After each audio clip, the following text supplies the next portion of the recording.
കാപ്പി കൊടുക്കുന്ന ആള്, കാപ്പി സെർവ് ചെയ്യുന്ന ഒരാള്, അയാൾ വളരെ മുഷിഞ്ഞ വസ്ത്രവുമൊക്കെയാണ് ധരിച്ചിരിക്കുന്നത്. അങ്ങനെ കെറ്റിലും മറ്റ് സാധനങ്ങളും ഒക്കെ ആയിട്ട്, സൗകര്യങ്ങൾ എന്ന് പറയാൻ ഒക്കില്ല, ഒക്കെ പിടിച്ച് കയറി വരുന്നു. ഇങ്ങനെ നടന്നു വരുന്നു കമ്പാർട്ട്മെന്റിലൂടെ. നടന്നു വരുമ്പോൾ ഞാനിരുന്നത് സെക്കൻഡ് AC റൂമിലാണ്.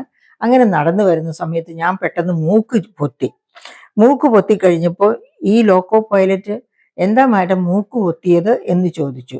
അപ്പൊ ഞാൻ അദ്ദേഹത്തെ നോക്കിയപ്പോൾ എനിക്ക് മാഡത്തെ അറിയാം, വീഡിയോ ചെയ്യുന്നതൊക്കെ കാണാറുണ്ടെന്ന് പറഞ്ഞു.